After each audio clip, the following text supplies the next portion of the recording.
Leo Chenal is the unsung hero of Kansas City's defense and the last of a dying breed of NFL linebacker. He was a third-round pick in 2022, and he only played 527 snaps last year, which was fourth among Chiefs linebackers, but he was one of the MVPs of Kansas City's playoff run and could be ready to step into a bigger role with Willie Gay leaving in free agency. Chenal's kind of a unicorn when it comes to modern linebackers. He's 6'2.5", 250 pounds, and with defenses valuing lighter players that can do more in coverage, most teams have gone away from linebackers of his archetype. Based on combine and pro day weight, he's tied for the second heaviest linebacker in the NFL and one of only 4 that weighs at least 250 pounds. And keep in mind, he was listed at 261 in his last season at Wisconsin. He got sick before his pro day and dropped down to 250, so his playing weight could be even more than that. But this isn't bad weight. He's a rocked up 250, and he's one of the most athletic players in the entire league. He ran a 4.53 in the 40-yard dash, which is 86th percentile for linebackers. He had a 99th percentile 10-yard split, 97th percentile vertical jump. Every other movement drill was at least 70th percentile, and he topped that off with 34 reps in the bench press. Now, usually the bench press is kind of a throwaway combine drill. It doesn't really translate to many things on an actual football field, but you see that show up immediately on Chenal's tape when it comes to stacking and shedding blocks. I can't say this definitively because I haven't watched every single linebacker, but of the players I've watched, Leo Chenal is the best block shedding linebacker in the NFL. Bobby Wagner is the one player I would say is in his zip code, and in 2024 he finished with the third highest run defense grade at 90.6. I know PFF really values tackles where you had to fight through a block to make the play, and most linebackers that you watch nowadays avoid blocks because they're too small to play them head on. Even some of the elite players, Roquan Smith, for example, top 2 linebacker in the NFL, but I would challenge you to find more than a handful of plays on his tape where he's actually stacking and shedding a block. Chenal initiates contact. He has a devastating 2-hand punch that consistently drives blockers backwards. He can anchor and hold his ground if a blocker latches on, but he's usually the first one to strike with his hands. This is a heroic play from the Super Bowl. He's setting the edge on the front side of this outside zone run. He stacks the tight end, resets his base with a hop step so that he can lever and anchor against this block, and he also keeps his feet out of the traffic so he doesn't get tripped up. He frees up his play side hand so that he can knock away this lead block from Kyle Juszczyk, and then as he's falling to the ground taking on 2 blocks, he's still able to get in on the tackle. If you try to run inside zone or duo and just leave him one-on-one with a tight end, he easily deconstructs that block and usually leaves his opponent on the ground. This rep against Baltimore is probably one of his best plays from this past season. It didn't really impact the play, but just an incredible display of raw power. The Ravens are pulling the center and the tackle. The left guard and left tackle have a combo block on the nose, and then Ronnie Stanley's going to climb off of that combo to the backside linebacker Leo Chenal and try to seal him off from the play. Normally the way this plays out is the linebacker gets stuck to the block, or you've got a really shifty, elusive linebacker and he's able to sidestep it and avoid it and get into the backfield. But Chenal just fires his hands into Ronnie Stanley's chest, drives through him, puts him on his back. The Chiefs would have made this stop without him, but Chenal rallies to the ball and gets in on the tackle. He can also take on blocks in the alley when a tackle's pulling and has time to build up momentum. This play, the Bengals are running crack toss, so the tight end has a crack block on the in man on the line of scrimmage. Chenal's got to take on the front side tackle, Orlando Brown Jr., and ideally not go 1-for-1. You don't want to get taken out of the play here. A 230, 235 pound linebacker in this situation is usually getting put on the ground, and this goes on the tackle's highlight tape, but Chenal initiates the contact, actually moves Orlando Brown Jr. backwards, disengages from the block, and makes the tackle. Another example here against the Bills, it's the same play. He's got to take on this front side puller, Spencer Brown. Brown is a freak athlete, much bigger than Leo Chenal, obviously. He's got speed built up, but Chenal is the first to establish meaningful contact. He halts the tackle's momentum, establishes separation from the block. That allows him to stay clean, keep his footing, and be available to make the stop. This play, Chenal is the end man on the line of scrimmage, so he's got to absorb the crack block. He's got Braxton Berrios sliding inside. He easily bounces off of the contact, and then once he defeats the block, he's almost even leverage with Raheem Mostert, but he's able to instantly hit his top speed, meet him as he turns the corner. And then just a great teach tape rep from Leo Chenal and Nick Bolton on fitting counter. The Jags are pulling the guard and the tight end from the backside. Chenal stands up this kick out block from the guard. Nick Bolton does the same with the lead lead pull from the tight end. With these gap scheme runs like power and counter, you're creating new gaps on the opposite side of the formation, but you can see with the way that Chenal and Bolton engage with these blocks how crowded and small the new gaps actually are. Travis Etienne doesn't have any space to operate because the pullers weren't able to create any displacement on the linebackers. But Leo Chenal doesn't just dominate blocks at the second level. There are plays where the Chiefs will essentially have him at defensive tackle, and that's where you really see his superhuman strength. This is an insane play from the Super Bowl. The 49ers are running outside zone to the strong side with a sift block from Kyle Juszczyk across the formation. Now, offenses usually want to run outside zone away from the 3 technique. Here's the defensive line techniques if you aren't familiar. And the Chiefs start out the play in a 4-down underfront. An underfront means the nose tackle is to the strong side and the 3 technique is weak. An overfront would mean the 3 tech is strong and the nose tackle is weak. So when Brock Purdy surveys the front pre-snap, he sees the Chiefs are in an underfront with the 3 tech to the weak side, and offenses want to run outside zone to what's called the B-gap bubble, meaning the open B-gap, which is going to be the opposite direction of the 3 technique. So Purdy says we're good with the outside zone strong call, but then right before the snap, the Chiefs shift into a 5-man bear front. Mike Pennell slides over from a shade nose to a head-up 0 tech, and Leo Chenal comes down to play the 3 tech. So now there's no B-gap bubble, and teams hate running outside zone against 5- and 6-man fronts because you're taking away the double teams and there's no open B-gap. So Chenal plays the reach block from the right guard. He keeps this play side hand free so that he can make the tackle if McCaffrey hits the front side B-gap. That gives McCaffrey the read to cut it back. Chenal is able to long arm the block,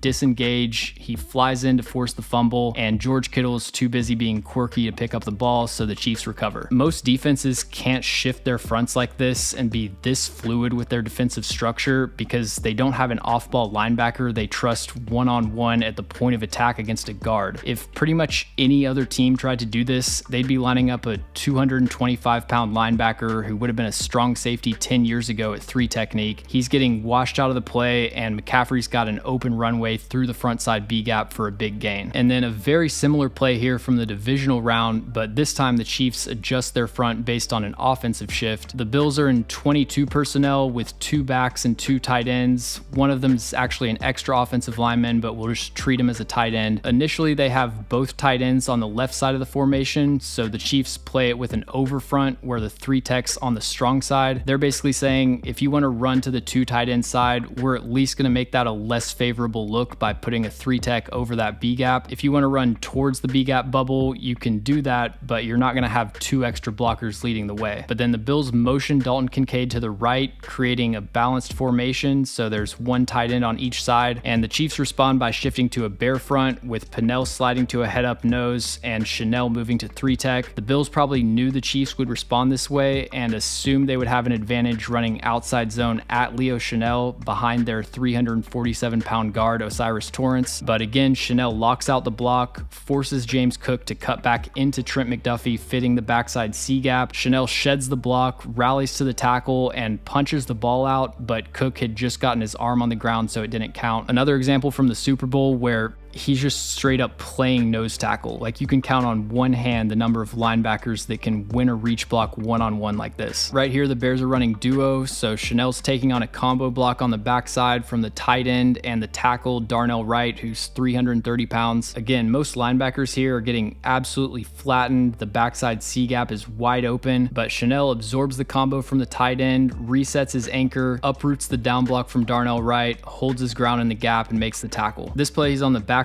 of a mid-zone run. He's got a reach block from the backside tackle. He gets underneath his pads, throws him across the line of scrimmage. He doesn't actually make the tackle here, but he causes so much traffic that there's no clean gaps for McCaffrey to run through, and everyone else can close in on the football. And then this play against the Raiders, one-on-one with the center, just lock, peek, and shed, looking like Dexter Lawrence out there. And when he doesn't get blocked, he's got the speed and explosiveness to shoot gaps, win pursuit angles, and make plays in the backfield. This play from week 8, he reads the lead block from the fullback. Lloyd Cushenberry opens up the A-gap for him, tries to recover with his right hand, but Chenal swipes it down, gets the TFL. And then right here, the nose tackle gets reached by the center. Chenal knows that this backside tackle is going to try to overlap and climb to him at the second level, so he just takes a wide angle through the front side A-gap, squares up with the ball carrier, and drives him into the end zone. He was also a very effective pass rusher. On 82 pass rushing snaps, he had 2 sacks and 19 pressures for a 23% pressure rate, and he had 5 quarterback hits, and all of those resulted in incompletions. So his speed, closing burst, and timing make him a weapon on blitzes and sim pressures, and if he ends up playing more third downs this year, I'd expect his pass rushing production to increase. The other thing you have to mention with Leo Chenal is his special teams value. He was PFF's highest graded player on special teams in 2024, and he's a core special teams player, meaning he plays all 4 of the core units. He's one of 13 players last year with at least 70 snaps in punt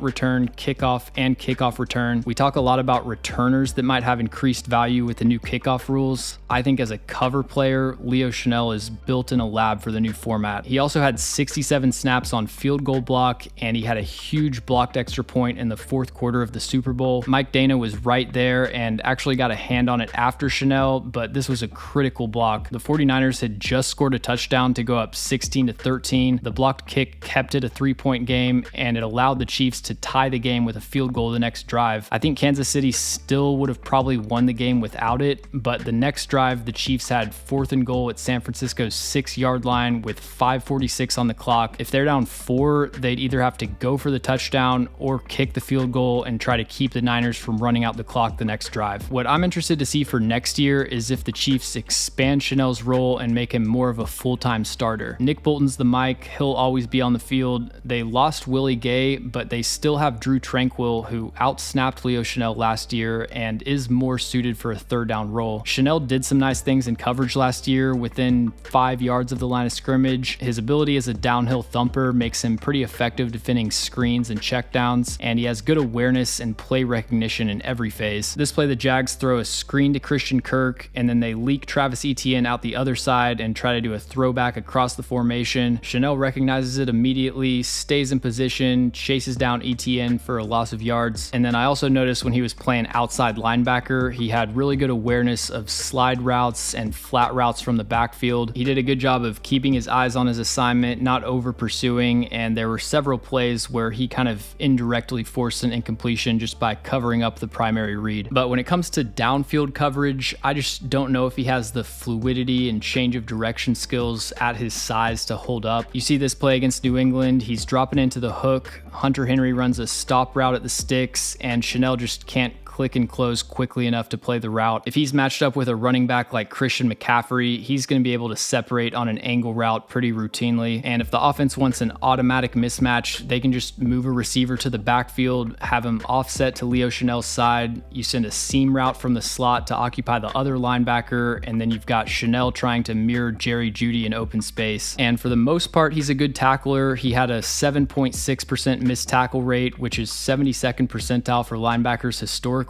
But most of his tackle attempts were between the tackles. It's not really about breaking down and adjusting your pursuit angle. He's just in a bunch of traffic and he has to wrap up and use his strength more than anything. When he does get isolated in open space out in the flat, he had a difficult time changing directions and mirroring a jump cut. So if he was put in more of those compromising situations, I think his missed tackle rate would be a bit higher. But regardless of what his role ends up being, Leo Chenal is one of the most valuable players on Kansas City's defense. Bolton and Tranquill can absolutely get the job done in nickel packages, and then on early downs, you've got a sledgehammer against the run that's borderline unblockable, and he always seems to elevate his game in big moments. Last year, he was PFF's highest graded defender in the playoffs, and that doesn't include special teams, and the 3 highest graded games of his career were the last 2 Super Bowls and the divisional round against Buffalo. This is my scouting report for Leo Chenal. Really not too many complaints as a a run defender. I think he's one of the best run defending linebackers in the NFL. He's the best block shedder that I've seen from this past season, and on early downs, he's an elite high impact player. To give Kansas City more as a cover linebacker, I think he'd probably have to drop some weight. At his size, I'm just not sure he really has the mirror ability to play man coverage at a high level, but if they're content with him as just a dominant early down player, I see no reason to change anything up.